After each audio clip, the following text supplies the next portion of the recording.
Hello, friends. I'm coming to you today with a special episode. I'm not doing a war attack or any attack, but I want to experience this um, special moment with you. I want to switch my nation from the French, and explain a little bit of my thoughts on the current balance of the nations. So I'm a early Atomic Age player, and I'm mainly focused on World Wars. I'm level 200 now, so I'm like 40 or so levels behind the total max. So there's still some way to go. I'm currently finishing most of my offensive upgrades, so I still have like a mix of global and atomic offenses, and defenses are mainly global max. A little bit atomic right now. So I have been playing as French since Industrial Age, and at that time it was like hunting medals was the name of the game for me.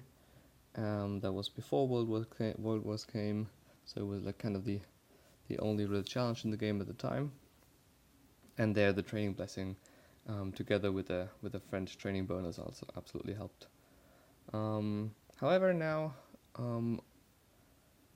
I don't use the French unit at all. Like, I used to use the tank in multiplayer, and stopped using it like a few weeks ago. So that's kind of a bummer to not ever use that unit.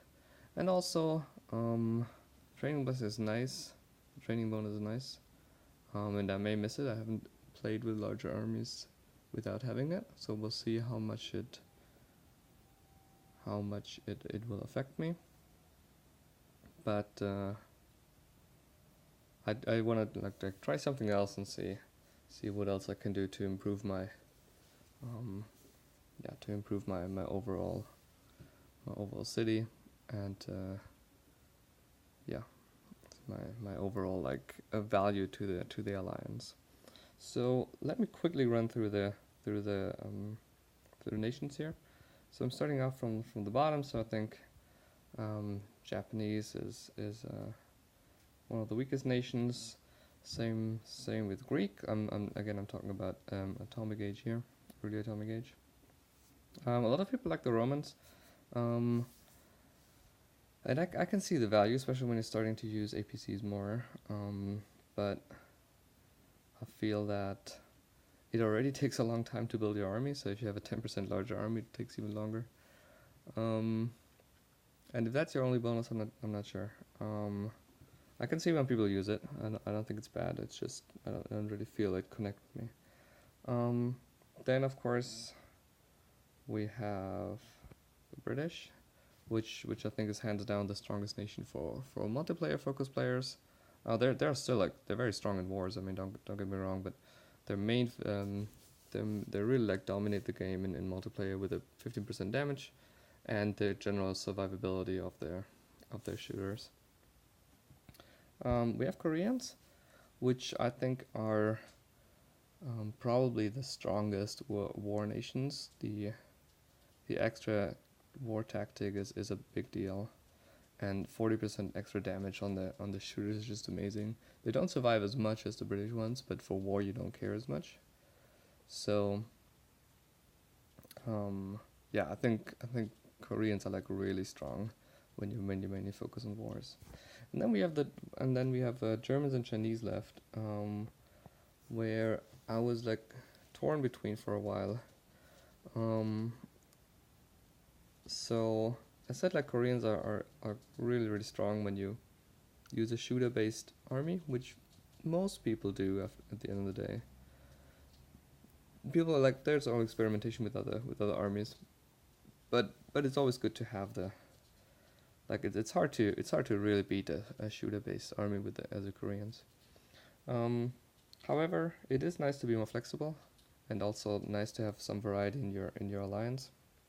So if you play Germans, you get this Teutonic Fury, which gives you this 15% extra, which is great, which is really great, especially when you want to do attacks that are not based on shooters as much. So heavy tanks, or any mix of more infantry, APCs, or even like transport and all these things that would benefit from a German bonus but wouldn't benefit from a Korean shooter bonus.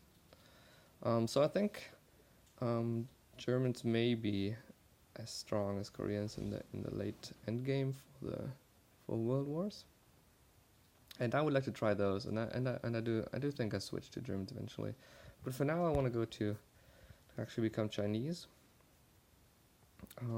which is again a shooter-based nation, the weakest of all of the three.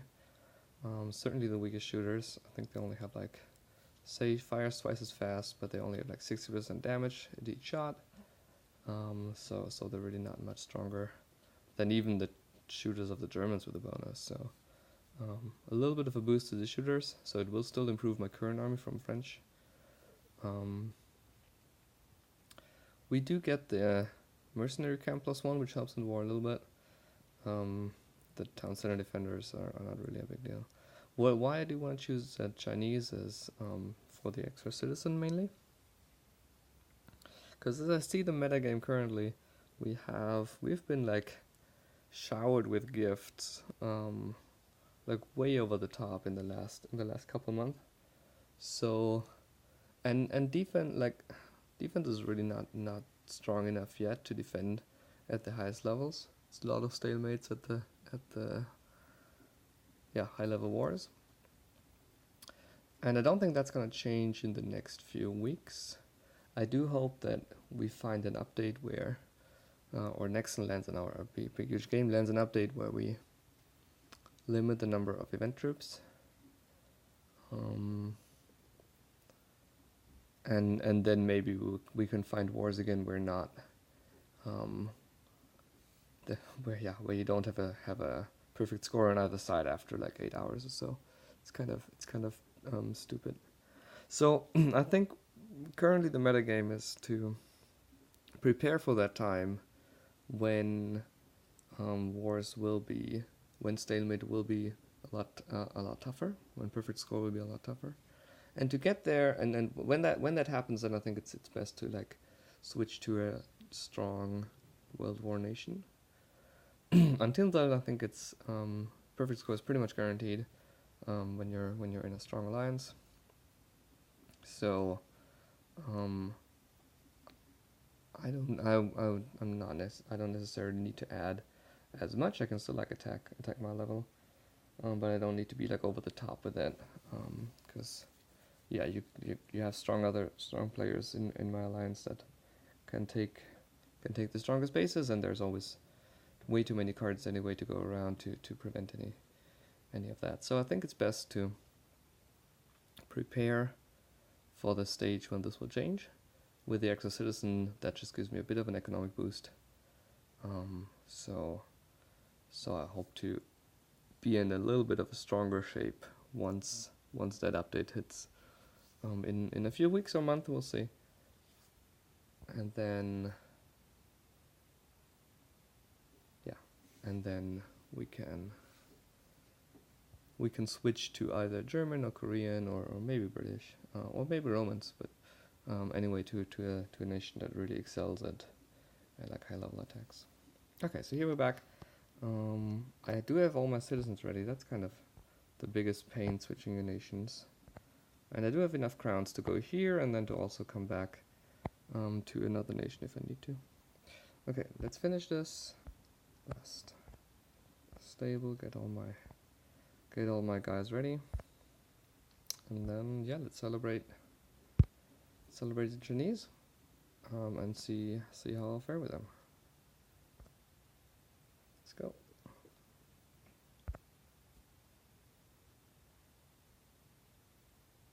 Yay! All right, welcome to Chinese. Thanks for watching. Let me know your thoughts about the nations and about the metagame in general. And I'll see you soon.